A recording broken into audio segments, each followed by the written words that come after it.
Hello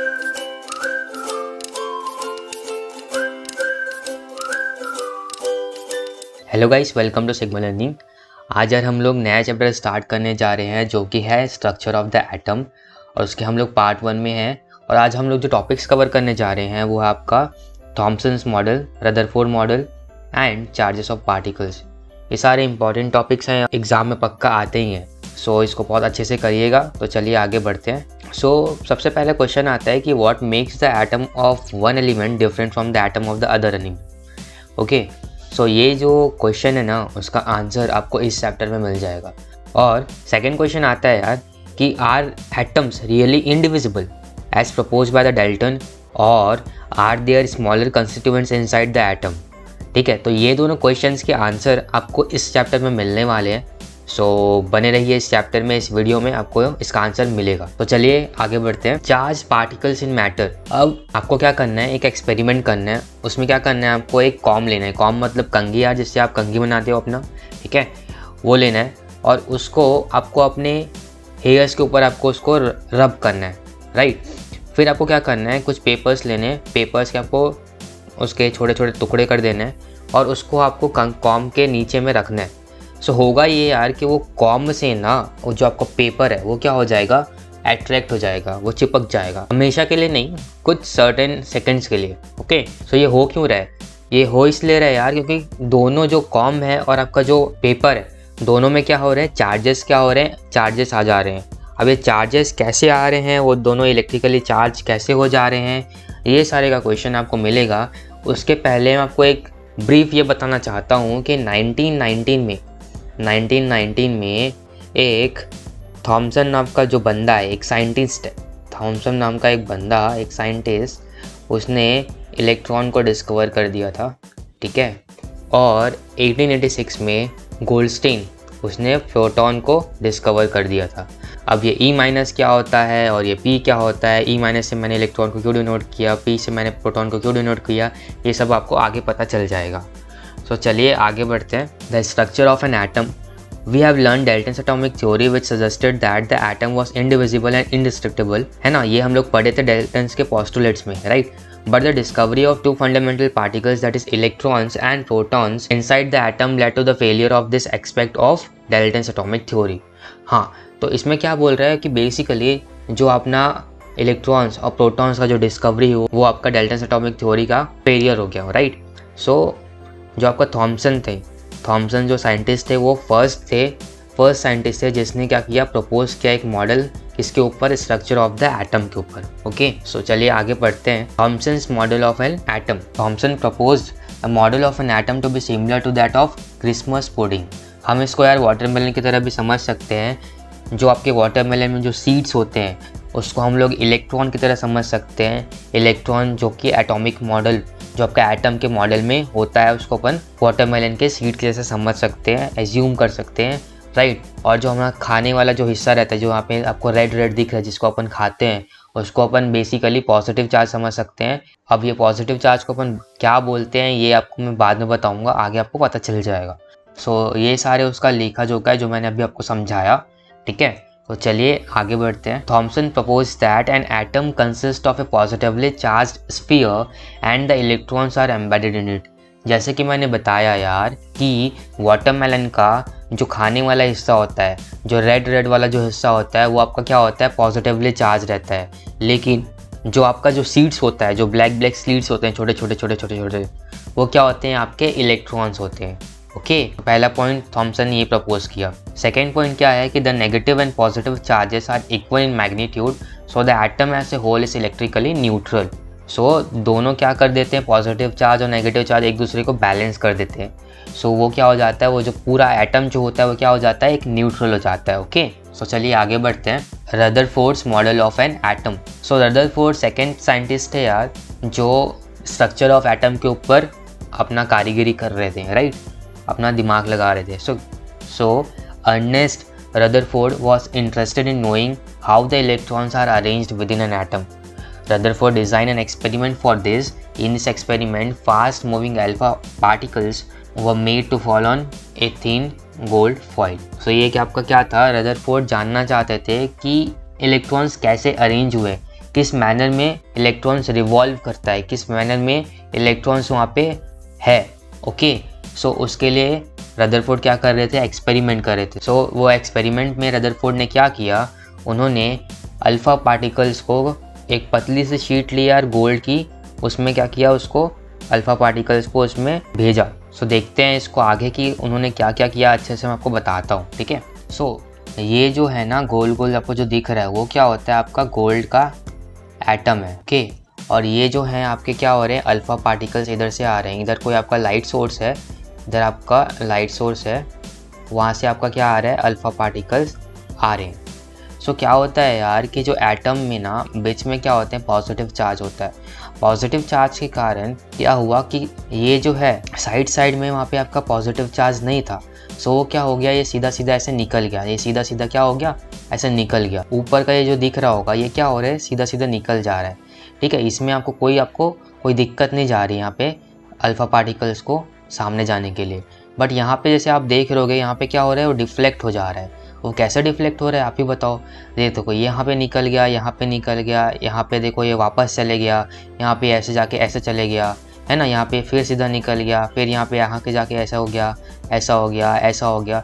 तो ये क्या हो रहा है, सारा एक जैसे आपका नहीं जा रहा है, पाथ सबका ना अलग अलग जा रहा है। ये क्यों हो रहा है यार, ये इसलिए हो रहा है बिकॉज यहाँ पे आपका एक पॉजिटिव चार्ज है, एक पॉजिटिव पार्टिकल्स है, ठीक है। सो पॉजिटिव आपका चार्ज है यहाँ पे, उसके कारण क्या हो जा रहा है, इलेक्ट्रॉन्स को क्या हो जा रहा है, वो रिपेल कर दे रहा है, ठीक है। तो उसका जो पाथ है वो क्या हो रहा है, चेंज हो जा रहा है। So observations of Rutherford's alpha scattering experiment. So पहला ऑब्जर्वेशन ये था कि a major fraction of a alpha particles bombarded towards the gold sheet pass through it without any deflection, hence most of the space in an atom is empty. So जैसे कि मैं आपको बता रहा था यार कि मोस्ट ऑफ द क्या आपके अल्फा जो पार्टिकल्स है वो क्या हो रहे हैं, सीधा सीधा जा रहे हैं, उसका पाथ क्या हो रहा है, चेंज नहीं हो रहा है, राइट। सो क्या हो रहे हैं, मतलब मोस्ट ऑफ द स्पेस क्या है आपका एम्प्टी है, वहाँ पे आपको कोई भी चार्ज नहीं है, कोई भी आपको पॉजिटिव चार्ज नहीं है, कुछ भी आपका हर्डल नहीं है जो आपका उसका जो पाथ है उसको क्या करे, डेविएट कर दिए। तो पहला ऑब्जर्वेशन आपका ये हुआ। सेकंड ऑब्जर्वेशन आपका क्या है यार कि some of the alpha particles were deflected by the gold sheet by very small angles and hence the positive charge in an atom is not uniformly distributed. The positive charge in an atom is concentrated in a very small volume, right? So क्या हो रहा है कि जैसे कि मैं आपको बता रहा था कि कुछ जो आपके अल्फा पार्टिकल्स है वो क्या हो रहे हैं, डेविएट हो जा रहे हैं, उसका जो पाथ है वो क्या हो रहा है, डेविएट हो जा रहा है, वो सीधा नहीं जा पा रहे, वो थोड़ा सा टेढ़ा हो जा रहा है, कुछ एंगल्स में वो क्या हो रहे हैं, डेविएट हो जा रहे हैं, कुछ तो क्या हो रहे हैं सीधा 180 डिग्री में क्या हो जा रहे हैं, वापस आ जा रहे हैं। सो वो क्या होता है यार, मतलब उसका मतलब ये है कि आपका जो पॉजिटिव चार्ज है एटम में वो क्या है, एक जगह कंसंट्रेटेड है, लेकिन वो क्या है, काफ़ी स्मॉल वॉल्यूम में है, ठीक है। इसीलिए काफ़ी कम अल्फा पार्टिकल्स जो हैं वो क्या हो रहे हैं, उसका जो पाथ है वो डेविएट हो रहा है, सब पार्टिकल्स नहीं हो रहे हैं, राइट। तो सेकंड ऑब्जर्वेशन आपका ये हुआ। थर्ड ऑब्जर्वेशन आपका ये हुआ यार कि very few of the alpha particles were deflected back, that is only a few alpha particles had nearly 180 degree angle of deflection. So the volume occupied by positively charged particles in an atom is very small as compared to the total volume of an atom. जैसे कि मैं आपको बताया यार कि बहुत ही कम जो आपके अल्फा पार्टिकल्स है वो क्या हो रहे हैं, आपके जैसे ऐसा जा रहा है तो वो वापस ही सेम पाथ में ऐसे वापस आ रहा है. तो ऐसे बहुत ही कम पार्टिकल्स है आपके, बहुत ही कम अल्फा पार्टिकल्स है वो जो क्या हो रहे हैं आपके डिफ्लेक्ट हो रहे हैं, वापस आ रहे हैं 180 डिग्री में, राइट. सो इसका मतलब ये हो रहा है यार कि आपका जो पॉजिटिव चार्ज है वो काफ़ी कम वॉल्यूम में है. किसके कंपेयर में यार, आपके एटम के कंपेयर पे. इसलिए क्या आपका सिर्फ 180 डिग्री में काफ़ी कम अल्फा पार्टिकल्स क्या हो रहे हैं, डिफ्लेक्ट हो रहे हैं. सो आपका थर्ड ऑब्जर्वेशन आपका ये हुआ यार. सो चलिए आगे बढ़ते हैं.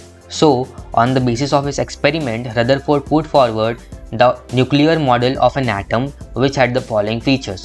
So, Rutherford को क्या conclusion मिले, ये सारे conclusions मिले. So, पहला जो है वो क्या है, there is positively charged center in an atom called the nucleus. Nearly all the mass of an atom resides in the nucleus. Okay. So, यही बोल रहा है कि आपका एक पॉजिटिवली चार्ज सेंटर है एटम में जिसको हम लोग क्या बोलते हैं, न्यूक्लियस बोलते हैं. और जो मेजर जो आपका मास है एटम का वो वहीं पे आपका न्यूक्लियस का ही होता है. ओके. तो पहला पॉइंट आपका ये हुआ. सेकंड पॉइंट आपका क्या बोल रहा है यार कि the electrons revolve around the nucleus in circular paths. Okay. जो इलेक्ट्रॉन्स होते हैं वो क्या होते हैं, जैसे अगर ये आपका न्यूक्लियस है तो वो क्या हो रहा है, ऐसे सर्कुलर ऑर्बिट में आपका क्या हो रहा है, ऐसे रिवॉल्व कर रहा है. वो क्या हुआ आपका इलेक्ट्रॉन्स हुआ। थर्ड पॉइंट आपका क्या बोल रहा है कि the size of the nucleus is very small as compare to the size of the atom. Size जो आपका न्यूक्लियस क्या वो क्या है काफ़ी कम है, किसके कंपेयर में, साइज ऑफ द एटम से। ठीक है, तो थर्ड पॉइंट आपका ये बोल रहा है। लेकिन हाँ ये चीज़ से कन्फ्यूज मत होना कि जो मास है वो आपका न्यूक्लियस का काफ़ी ज़्यादा है, राइट। आपका काफ़ी ज़्यादा जो एटम का जो मास है वो किस में रिसाइड करता है, आपका न्यूक्लियस का होता है वो, बट जो आपका वॉल्यूम है न्यूक्लियस का वो काफ़ी कम है। सो चलिए देखते हैं इसका लिमिटेशंस क्या है यार। The revolution of the electron in a circular orbit is not expected to be stable. देखो अगर अब बताओ कि जैसे ये न्यूक्लियस हो गया और ये क्या हो रहा है आपका इलेक्ट्रॉन ऐसे रिवॉल्व हो रहा है, ऐसे इलेक्ट्रॉन क्या हो रहा है रिवॉल्व हो रहा है, तो आप बताओ क्या इलेक्ट्रॉन लगातार लगातार लगातार ऐसे रिवॉल्व हो सकता है? क्या उसकी एनर्जी ख़त्म नहीं होगी कभी?